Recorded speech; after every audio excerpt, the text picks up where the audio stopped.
前たち何者だ。正義のために命令を実行するスーパーヒーローだ。ピッコロさん、ちょっとがっかりだな。もっとすごいって思ってたのに。レッドリボン軍の復活は近いぞ。ヒーローの出番だな。かっこいいだろ。たった今確信した。どっちが悪か。ご飯見せてくれ、本当の力を。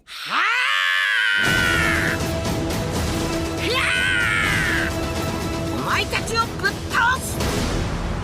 しまった。ドラゴンボールスーパーヒーロー。Bonjour à tous, c'est John Jodan, bienvenue dans cette nouvelle vidéo les amis, nouvelle vidéo sur la chaîne secondaire. Ça faisait très longtemps mais en même temps on était sur la période d'anniversaire sur Dokkan, enfin c'était le bordel, donc j'ai pas forcément eu le temps de vous proposer pas mal de choses sur cette chaîne là. Il y a eu des unboxings et tout mais souvent ça a été fait en stream et j'ai pas mis de rediffusion. Voilà, désolé, mais le rythme va se calmer et je vais pouvoir faire peut-être un peu plus de contenu sur la chaîne secondaire. En tout cas, là, on va parler du coup du nouveau trailer du film Dragon Ball Super Hero qui est sorti dans la nuit, du coup qu'on a vu en stream, hein, je l'ai déjà vu. Et je vais vous donner un peu mon avis sur ce qui a été, enfin ce qu'on nous a plus ou moins révélé. Au final, pas grand-chose, mais quand même... Il y a des petites choses assez intéressantes et puis on va un peu théoriser entre guillemets sur ce qu'on pourrait avoir puisqu'il y a quand même des petites pistes qu'on pourrait entrevoir. Bon, enfin bon. Alors le trailer je vous l'ai mis au début de la vidéo de toute façon, bon vous voyez qu'il y a quand même beaucoup de choses qu'on avait déjà vues mais il y a quand même de l'inédit et ça fait plaisir. On va revenir sur certains plans et je vais vous donner quelques éléments que je trouve intéressants dans le trailer. Bon on se relance vite fait, hein. De toute façon ça va être assez rapide. Bon, au début on a Goku. Ça, c'est du déjà vu. Goku est sur la planète de Beerus, il est avec Vegeta, Broly s'entraîne, hein, probablement. Ou ils se font un petit rematch. Ok, là on a un plan de Pan qui est nouveau. Donc bon, bah ok, super minéral. Elle donne de l'eau à Piccolo, forcément, on s'en doute, parce que les Namek consomment uniquement de l'eau. Donc c'est fort. Alors c'est marrant, ouais, c'est pour la blague en mode tiens, bouteille d'eau, bon, c'est plutôt pas mal, très bien. Pourquoi pas, c'est mignon. Gohan qui arrive, mais ça on l'avait déjà vu, donc ça c'est on connaît, hein, on connaît. Alors là il y a la voix, hein, si vous avez reconnu, il y a la voix de Levi, hein, de SNK. J'adore ce CU, il est incroyable.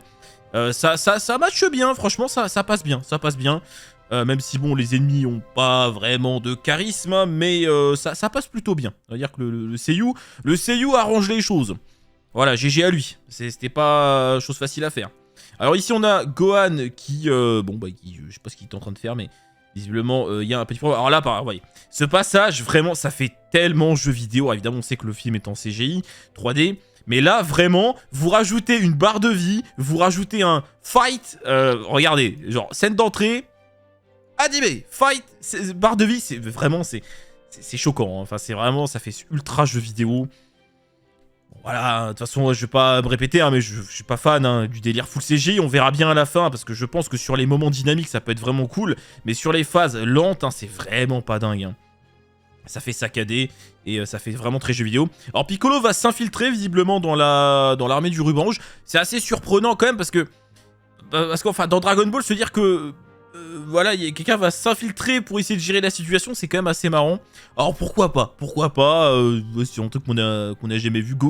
Piccolo, mais peu importe d'ailleurs, Piccolo qui va s'infiltrer. Tu sais, on est dans Dragon Ball, on est avec des guerriers, et là tu te dis, je vais m'infiltrer, c'est assez surprenant, vraiment, c'est assez marrant. Pareil, là, vous voyez, le moment où on voit Piccolo, ça fait vraiment jeu vidéo, hein. Pareil, tu mets un logo jeu vidéo dessus, c'est bon, hein, tu mets Xenoverse, on y est, quoi. Alors ce qui est assez étrange, c'est qu'à ce moment-là, c'est Piccolo en fait, hein, qui tient Pan. Alors c'est peut-être parce que justement il apprend, elle du coup elle reconnaît pas sur le coup, et après il veut l'emmener pour la sauver. Enfin bon, je sais pas trop, mais c'est vrai que c'est un peu bizarre. Bon, Gohan pas content, le docteur machin qui fait exploser sa prison, on sait pas trop pourquoi. Là donc a priori c'est Piccolo qui est à côté, hein. Enfin a priori, voilà, ça fait un peu princesse à délivrer. Hein. Du coup bon, on comprend que Gohan vienne. Et donc nous avons une nouvelle transformation pour Piccolo. Alors c'est officiellement appelé en gros potentiel libéré, clairement pour faire écho à Gohan, hein, j'ai envie de dire. Donc écoutez, pourquoi pas en soi, oui, enfin moi ça me dérange pas, vous savez. Après tout, on sait que le film va vraiment faire un gros focus sur Piccolo et Gohan, donc pourquoi pas. Après, j'aimerais savoir un peu d'où ça vient quand même. J'espère qu'il y a petite explication qui traîne, un petit truc, parce que bon, voilà, ça sort un peu de nulle part. Bon, après, c'est pas la première fois qu'on a une transfo qui sort de nulle part dans Dragon Ball, je sais bien. Mais ok, ouais, ok.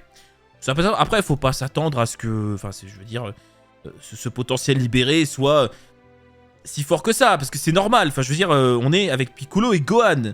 Hein, je veux dire, par rapport à Goku et Vegeta, les personnages sont... Enfin, c'est foutu. Je veux dire, vu l'écart qu'il y a maintenant, c'est terminé. Hein, ou sinon, ça n'aurait aucun sens. Mais donc, c'est normal. Mais après, mais ça peut être très sympa. Ça peut faire quand même des beaux combats. Donc, pourquoi pas. Moi, le rendu, je le trouve sympa. C'est assez sobre. Tu comprends quand même qu'il y a quelque chose de différent. Au début, on n'était pas sûr. Je disais, peut-être, est-ce que c'est juste un jeu de lumière? Est-ce que c'est vraiment une transformation? Donc, c'est une transformation potentielle libérée. Donc, c'est pas vraiment une transformation. Mais enfin, bon, peu importe. Mais j'aime bien. Le rendu est sobre. Ça passe bien. Tu comprends qu'il y a quelque chose de différent. Et à ce moment-là, c'est vrai que Piccolo dit à Gohan... libère ton vrai potentiel, mais alors il y en a qui partent du coup sur Gohan qui aurait une autre transformation, mais à mon sens il va juste faire péter son potentiel libéré, hein, je pense. Hein. Il va commencer à se battre en Super Saiyan, et puis il va, même si ça, théoriquement ça n'a aucun sens de faire ça, puisque autant étant potentiel libéré direct, ça ne consomme pas de ki, enfin en tout cas c'est pas une transfo, enfin bon, pas grave, mais je pense qu'il va juste libérer son potentiel, hein, probablement. Après, je dis pas, ça se trouve, il y aura une nouvelle transfo de Gohan dans le film, hein, va savoir, mais bon, après, encore une fois, ça serait pas forcément très intéressant dans le sens où, de toute façon, Gohan est limité, c'est comme ça, c'est normal, au stade où on est dans l'histoire, c'est normal. Bon, là, alors, quand ça passe vite, ça va, mais quand tu t'arrêtes, bon, ça pique un peu les yeux, hein, quand même, hein, c'est pas très joli, mais bon. Après, c'est dynamique, bon, voilà, faut pas s'arrêter sur le plan. Bon, on voit Broly, une frame, j'espère que Broly, dans ce film... va quand même parler, n'est-ce pas? Ça serait quand même cool. On voit Whis, Beerus, ok, bon là ça va, c'est plutôt joli, très bien. Et puis ça va se terminer. Et donc voilà, on a cette scène qui est assez mystérieuse, avec cette espèce de... de cocon, hein. Alors cocon, c'est vite dit, parce que c'est quand même un truc en métal, bon. Et donc il est vrai que la ressemblance, bon, est là, hein, avec le cocon de sel. Bon, ok, en plus sel, évidemment... été créé par l'ordinateur du Dr Gero, ça vient du ruban rouge, donc bon, évidemment, ils ont peut-être reproduit le truc d'une manière différente pour que ce soit encore plus puissant. Enfin, va savoir, j'en sais rien. Là, le docteur machin, il est en train de péter un câble en mode, oh là là, non, tout va péter, ça va imploser. Bon, on se doute qu'a priori, ça va arriver à terme, hein, très probablement. Peut-être que ce qui va en sortir va fusionner in fine ou va absorber les deux autres, la Gamma 1 et 2, c'est possible, hein, un peu à la C13. Va savoir, mais évidemment, tout le monde se pose des questions. Mais qui est cet ennemi? Parce que clairement, c'est ce truc-là qui va donner naissance à l'ennemi ultime. Vous remarquerez quand même qu'il y a des marches, c'est-à-dire qu'on peut rentrer à l'intérieur. Donc, je veux dire, le contenu ne prend pas tout l'espace. On peut rentrer à l'intérieur. On voit du verre. Bon, et forcément, tout le monde... Mais le truc, c'est que, faut quand même comprendre quelque chose, c'est que Cell est mort. C'est con ce que je veux dire, mais Cell est mort. Donc, même si, d'une manière ou d'une autre, il faut revenir Cell, il est mort. Donc c'est quoi? C'est un autre Cell, en admettant. C'est un autre Cell. Cette machine va permettre de le ressusciter en plus. Enfin, il est mort. Donc, même si... Enfin, vous voyez ce que je veux dire? Donc, soit c'en est un autre, soit... je sais pas, mais il est mort. Donc, quoi qu'il en soit, même si tu fais revenir Cell, il est mort. Donc, c'est pas en recréant un Cell que... Enfin, dans ça, ce sera pas le même. Même s'ils font un truc qui ressemble. Enfin, j'en sais rien, mais vous voyez ce que je veux dire? Il est mort. Donc, à moins qu'il ait ressuscité avant, mais on n'est pas au courant. Et qu'ils l'ont amélioré. Enfin, j'en sais rien, mais il est mort. Donc, bon, voilà. À voir ce que ça va donner. Et le trailer va se terminer là-dessus, hein, avec des petits produits dérivés, notamment la nouvelle transfo de Piccolo. Et vous voyez que sur la carte, là, on a Piccolo, donc potentiel libéré, et là, pareil, c'est Gohan ultime. Vraiment, je pense pas que Gohan, ça ira plus loin que le potentiel libéré, ce qui n'est pas plus mal en soi, puisque c'est pas forcément intéressant de donner des transformations qui n'ont aucun sens. Donc, trailer plutôt sympathique, hein, qui... Bon, moi, la partie qui me hype, c'est ça, je suis curieux de savoir, évidemment, ce qui va sortir de ce truc-là, mais la transfo de Piccolo est cool, mais sinon, on n'apprend pas grand-chose, hein, au final.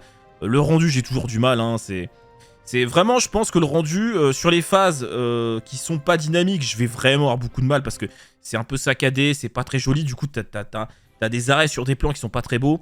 Par contre, quand ça va être des scènes dynamiques, et notamment le combat, je pense qu'il y a moyen que ce soit quand même assez plaisant. Mais bon, ça, on verra quand le film va sortir.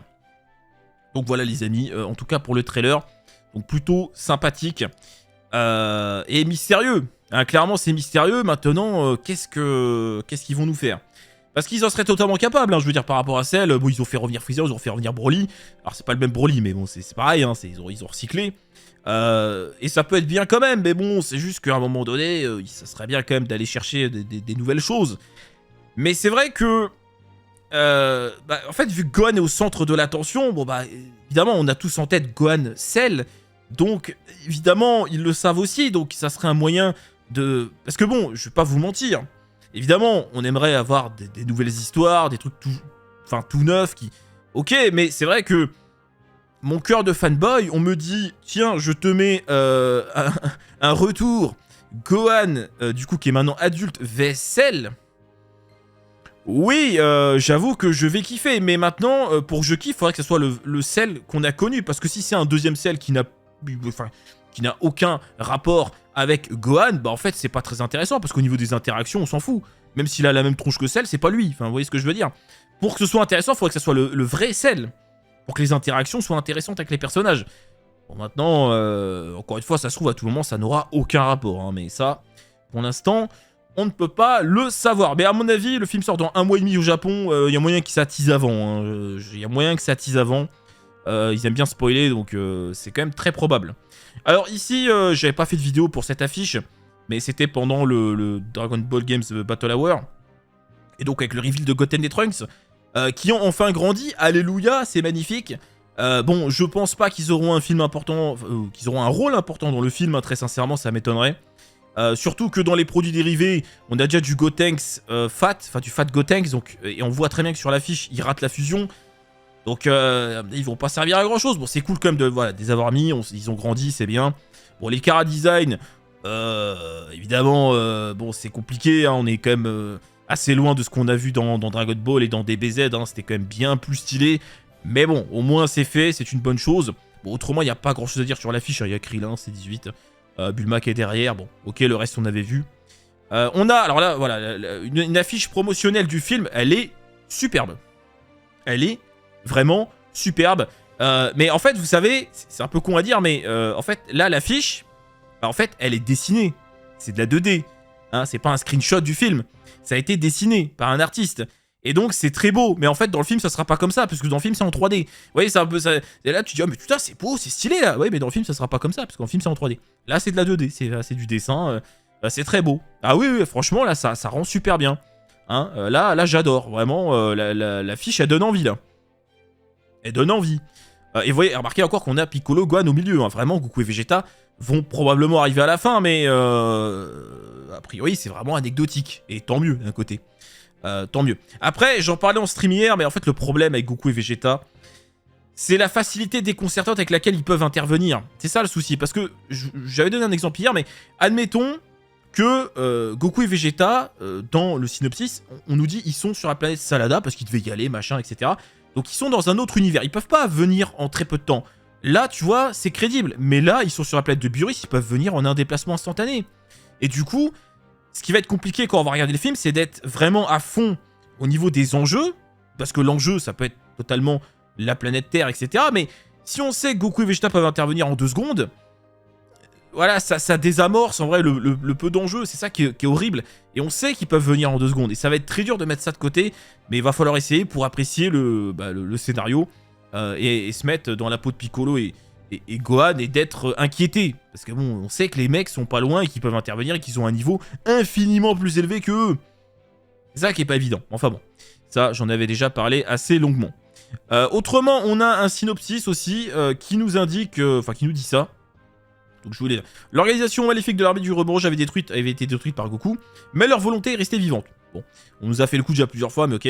Les membres restants ont donné naissance à des nouveaux cyborgs Gamma 1 et 2. Bon. Et ils commencent à mettre en place leur plan de vengeance. Bon, visiblement, ils veulent se venger de Goku. Et je vais revenir par rapport à ça. Piccolo, qui a été le premier à détecter les événements inquiétants, s'est infiltré dans la base de l'armée du rebranche où il a découvert l'existence de l'arme de destruction ultime. Bon, bah, qu'est-ce que c'est que ça? Je ne sais pas. Gohan, si on se doute que c'est ce qu'il y a dans le cocon, mais voyez un peu. Gohan, dont la fille Pan a été kidnappée, participe également au terrible combat sans précédent. Quel est le lieu de cette bataille mortelle? Nanana. Bon. Alors, ce qui est intéressant dans ce synopsis, c'est que déjà, voilà, clairement, ils veulent se venger, visiblement, de Goku, quand même. Après, c'est vrai que vous savez, dans le premier trailer, on avait vu, ils avaient des espèces d'affiches, on avait vu Goku, il y avait Vegeta, je sais plus, je crois, il y avait aussi Piccolo. Donc ils veulent se venger d'un peu tous ceux qui ont fait foirer leur plan, on va dire, d'une manière générale, même visiblement avec Cell. Maintenant, la question qui est intéressante à se poser, pourquoi kidnapper Pan? Parce que clairement, c'est pour faire venir Gohan, parce que Gohan est le père de Pan. Donc pourquoi kidnapper Pan? Ou alors, ils se sont dit, on kidnappe Pan et Goku va venir, parce que c'est sa petite fille. C'est difficile à savoir, mais en gros, la question, c'est ce qui peut être intéressant, c'est pourquoi faire venir Gohan?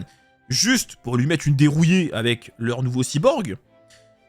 Ou alors, est-ce que le fait que Gohan vienne, ça va peut-être plus loin? Est-ce qu'ils ont besoin de lui, je sais pas, pour lui prélever des cellules ou que sais-je, j'en sais rien, pour l'ajouter à leur création, enfin j'en sais rien. Ou alors, voilà, vous voyez, ou alors ils font venir Gohan parce qu'à défaut Goku n'est pas là et que c'est son fils, donc ils se vengent sur lui en premier. Je ne sais pas, mais c'est vrai que la question, parce que pourquoi capturer Pan? Clairement, Pan, elle va servir à quoi? Enfin, je veux dire, concrètement, dans leur plan, c'est vraiment pour faire venir Gohan. Maintenant, la question, c'est pourquoi? Alors après, est-ce que c'est pour amener, parce que derrière, il y a un Cell qui traîne, et donc, bah, Gohan Cell, va savoir. Va savoir. Bon. Donc voilà, les amis, écoutez, c'est tout pour les nouvelles infos. Bon, c'est pas mal, c'est pas mal. Bon, pour l'instant, je vous cache pas qu'on pas trop hypé non plus, hein, encore une fois, pour l'instant, c'est difficile. Vraiment, ce qui va être déterminant, c'est l'adversaire ultime, parce qu'encore une fois, pour l'instant, gamin 1 et 2, en termes de charisme, tu vois, enfin, tu vois, je peux même pas te montrer, c'est trop bas, enfin, voilà, Piccolo, Gohan, j'aime beaucoup, voilà, ça fait plaisir de les avoir au centre de l'intrigue, je dis pas, mais ça va être difficile d'oublier que Goku et Vegeta peuvent intervenir en 2 secondes, et puis, bon, bah, reste ce mystérieux ennemi dont on ne connaît pas l'identité, donc, on verra bien, on verra bien. Bon, sur ce les amis, n'hésitez pas à me donner votre avis dans l'espace commentaire hein, par rapport à tout ça. N'hésitez pas à vous abonner si c'est pas déjà fait. Des bisous à tous, à très bientôt. Salut!